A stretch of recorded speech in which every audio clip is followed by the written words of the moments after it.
নমস্কাৰ সকলোকে মই প্ৰাচুৰ্য ছাৰ সকলোকে স্বাগতম জনাইছোঁ JNV গাইডলৈ যিহেতু নৱোদয় বিদ্যালয় বাছনি পৰীক্ষা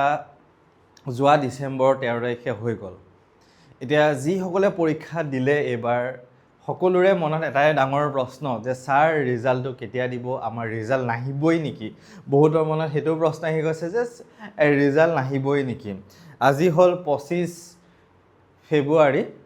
আৰু ৰিজাল্টৰ বিষয়ে আমি আলোচনা কৰিব গৈ আছোঁ এই ভিডিঅ'টোৰ মাধ্যমেৰে আৰু নতুনকৈ যদি আহিছে লাইক এটা দবাই দিব আমাৰ ভিডিঅ'টোত আৰু ছাবস্ক্ৰাইব কৰিব চেনেলটো এতিয়া 2025 চনৰ 13 ডিচেম্বৰ যিটো পৰীক্ষা হৈ গ'ল তাৰ পোনপ্ৰথমতে আমি যদি আহোঁ এডমিশ্যনটো কেতিয়া হ'ব এডমিশ্যনটো ক'ব গ'লে এপ্ৰিলত হ'ব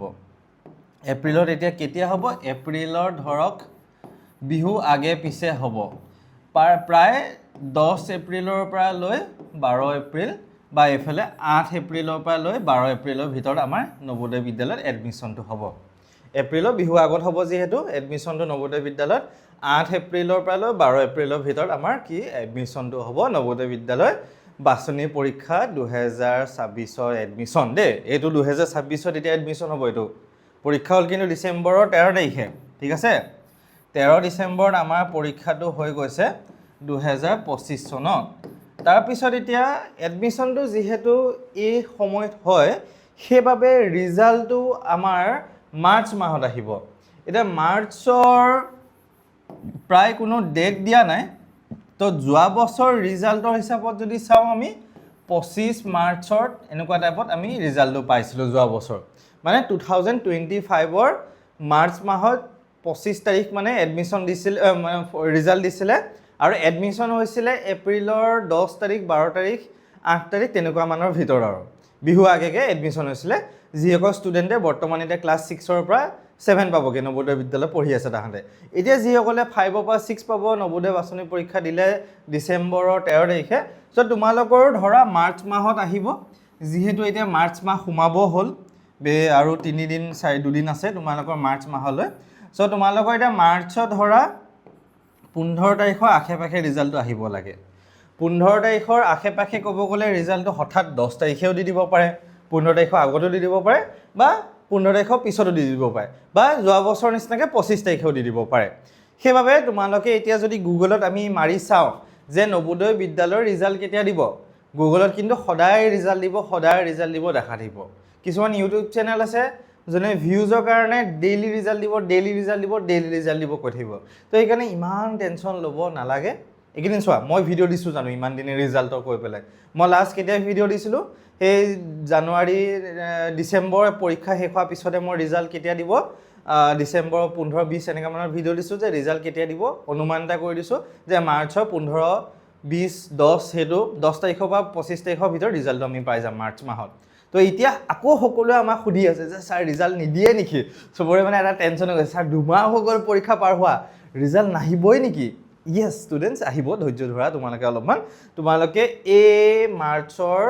10 তাৰিখৰ পৰা ঠিক আছে মাৰ্চৰ 10 তাৰিখৰ পৰা তোমালোকৰ 15 তাৰিখ বা 25 তাৰিখৰ ভিতৰত ৰিজাল্টটো আহিব সেইকাৰণে আমাৰ চেনেলটো চোৱা আমাৰ ইয়াত যিখিনি বস্তু দিওঁ একদম পাক্কা বস্তুটো দিয়া যাব তোমালোকক তো সেইকাৰণে বেলেগ মাথা ঘূৰাই থাকিব নালাগে ক'তো বেলেগত চাই মেলি তোমালোকে একদম সাধাৰণকৈ একদম ইজিকৈ তোমালোকে মই কৈ দিছোঁ এইকেইটা সময়ৰ ভিতৰত আহিব যদি কালি ৰিজাল্ট আহিছে মই কিন্তু কালিয়ে তোমালোকক জনাই দিম এনেকুৱা নহয় যে ৰিজাল্টটো তোমালোকৰ আগতীয়াকৈ জনাই দিয়ে যে অমুক তাৰিখে ৰিজাল্ট আহিব তমুক তাৰিখে ৰিজাল্ট আহিব জনাই নিদিয়ে একো নজনায় ৰিজাল্টটো কেতিয়া আহিব কেৱল ৰিজাল্টটো হঠাৎ আগদিনাখন বা ৰাতিকৈ তেনেকুৱা টাইপত দি দিয়া যায় আৰু তো সেইকাৰণে যেতিয়া আহিব লগালগ মই তোমালোকক লাইভ আহি পেলাই ৰিজাল্ট কেনেকৈ চাব লাগে ক'ত পাব কোনে কিমান নম্বৰ কেনেকৈ পাইছে চিট পাইছে নে নাই পোৱা A to Z গাইডেন্স বা A to Z ইনফৰমেশ্যন তোমালোকক কাৰেক্ট ইনফৰমেশ্যন আমাৰ JNV গাইড চেনেলত তোমালোকে পাবা সেইকাৰণে চেনেলটো ছাবস্ক্ৰাইব কৰি থৈ দিবা আৰু টেনশ্যন ল'ব নালাগে মাৰ্চৰ 10 তাৰিখৰ পৰা লৈ 15-20-25ৰ ভিতৰত আহি যাব অ'কে এইটোৱে ফাইনেল বস্তু তোমালোকৰ টেনশ্যন নল'বা ভালকৈ পঢ়ি থাকা এতিয়া বছৰীয়া পৰীক্ষা কাৰোবাৰ চলি আছে কাৰোবাৰ আছে আগন্তুক দিনলৈ হ'ব গৈ আছে কাৰোবাৰ মাৰ্চত হ'বগৈ সেইকাৰণে বছৰীয়া পৰীক্ষা লগাৰ কাৰণে ভালকৈ লগা আৰু ইয়াৰ লগতে তোমালোকে খেলা ধূলাখিনিও ভালকৈ কৰি থাকিবা আৰু বেছিকৈ কিন্তু মোবাইল টিপি নাথাকিবা দেই। আৰু সকলো অভিভাৱকলৈ আমাৰ JNV গাইডৰ ফালৰ পৰা এটা স্পেচিয়েল এনাউন্সমেণ্ট আছিলে, খবৰ এটা দিবলগীয়া আছিলে। আপোনালোকৰ ঘৰত যদি এইবাৰ 9ৰ পৰা 10 পাবলগীয়া কোনোবা ছাত্ৰ ছাত্ৰী আছে, 2027 বৰ্ষত মেট্ৰিক দিবলগীয়া যদি কোনোবা ছাত্ৰ ছাত্ৰী আছে, আমাৰ লগত বা আমাৰ ষ্টুডেণ্ট গাইড ফাউণ্ডেশ্যন চেনেলটো চাব পাৰিব। আৰু আমি special live class, online class, আমাৰ এপৰ মাধ্যমেৰে, ইউটিউবৰ মাধ্যমেৰে বহুতখিনি ক্লাছ দিয়া যায়। আৰু এই 2026 চনত আমাৰ যিমানখিনি ছায়েন্সৰ ক্লাছ কৰা গৈছিলে, তাৰ পৰা প্ৰায় 3 নম্বৰ, 4 নম্বৰ, 2 নম্বৰ প্ৰশ্নৰ লগতে MCQ প্ৰশ্ন যিখিনি ক্লাছত কৰোৱা গৈছিলে, গোটেই একদম ইয়াত যিখিনি কৰোৱা গৈছিলে একদম কমন পৰিছে পৰীক্ষাত। আৰু এনেকুৱা নহয় যে কমন পৰিলেই যে বহুতখিনি হৈ যাব। আমাৰ ক্লাছত A to Z ষ্টুডেণ্ট এজনক ছায়েন্স, মেথছ, ইংলিছ গোটেইখিনি বস্তু ভাঙি ভাঙি ভালকৈ পঢ়োৱা যায়, যাতে ষ্টুডেণ্টজনে হায়াৰ ছেকেণ্ডেৰীৰ পিছলৈ ছায়েন্স পঢ়িলে বা আৰ্টছ পঢ়িলে বা যি ছাবজেক্টে নপঢ়ক কিয় পিছলৈ যাতে সহায় হয় আৰু এজন ভাল ষ্টুডেণ্ট যাতে হ'ব পাৰে আগন্তুক দিনসমূহত। আৰু JNV গাইডৰ মাধ্যমেৰেও আমি সেইটো চেষ্টা কৰোঁ সৰু ল'ৰা ছোৱালীসমূহৰ লগত। যোৱা 5 বছৰ ধৰি পেলাই আমি কৰি আছোঁ যিহেতু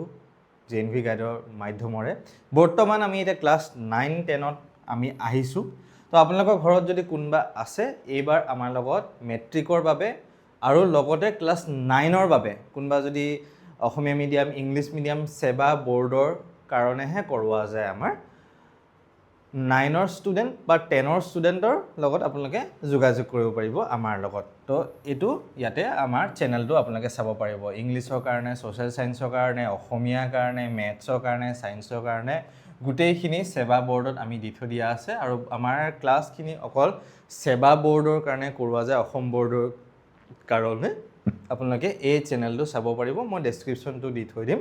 আৰু যদি এই বছৰ আমাৰ এপ্ৰিল মাহৰ পৰা ক্লাছ আহি আছে, প্ৰথমতে আমি বিনামূলীয়া যেনেকৈ JNV গাইডৰ আমি ফ্ৰী ক্লাছ দিয়া যায় এসপ্তাহ বা 5 দিনৰ কাৰণে, তেনেকেই ক্লাছ 9 আৰু 10ৰ কাৰণেও আমি প্ৰথমতে ফ্ৰী ক্লাছ দিয়া যাব। আপোনালোকে আমাৰ লগত যোগাযোগ কৰিব পাৰিব। ইয়াত দিয়া নাম্বাৰটোতো আপোনালোকে হোৱাটছএপত মেছেজ কৰিও যোগাযোগ কৰিব পাৰিব বা ফোন কৰিও যোগাযোগ কৰিব পাৰিব। খালি ফোনটো কৰিলে ৰাতিপুৱা কৰি নিদিব। ফোনটো কৰিলে দিনৰ 10টা বজাৰ পৰা আবেলি 5টা বজাৰ ভিতৰত ফোন কৰিব। আৰু যদি ফোনটো কেতিয়াবা উঠাব পৰা নাযায়, আপোনালোকক আকৌ আমি পুনৰবাৰ ফোন কৰিম। আৰু প্লাছ আপোনালোকে হোৱাটছএপত মেছেজ দি দিব পাৰিব যে মই ক্লাছ 9ৰ কাৰণে বা 10ৰ কাৰণে এইবাৰ ফ্ৰী ক্লাছটো এবাৰ লৈ চাব বিচাৰোঁ, যে আপোনালোকে কেনেকৈ পঢ়ায় এবাৰ চাব পাৰিম। আৰু বাকী ইউটিউবত ষ্টুডেণ্ট গাইড ফাউণ্ডেশ্যন বুলি মাৰিলে আপোনালোকে এই ক্লাছসমূহ live class plus recording class গোটেইখিনি আপোনালোকে ইয়াতে পাই যাব। তো এইখিনি আছিলে আমাৰ JNV গাইডৰ ফালৰ পৰা ষ্টুডেণ্ট গাইড। আমি নতুনকৈ ক্লাছ 10ৰ কাৰণে এই বছৰ যি মেট্ৰিক পৰীক্ষা হৈ গ'ল তাৰ কাৰণে আমি আৰম্ভ কৰিছোঁ। আপোনালোকৰ সহায় সহযোগিতা আশীৰ্বাদ আগন্তুক দিনসমূহত লাগিব। যেনেকৈ মৰম আপোনালোকে JNV গাইডত দেখাইছে, তেনেকেই আপোনালোকে আগন্তুক দিনসমূহত দেখাব লাগিব। আৰু প্লাছ তেনেকেই আমি JNV গাইডত যিমানখিনি যিটো হাই কোৱালিটি দিব চেষ্টা কৰিছোঁ, যিমানটো আমি দিছোঁ, তাতকৈ আৰু বেছিকৈ আমি 9-10ত আমি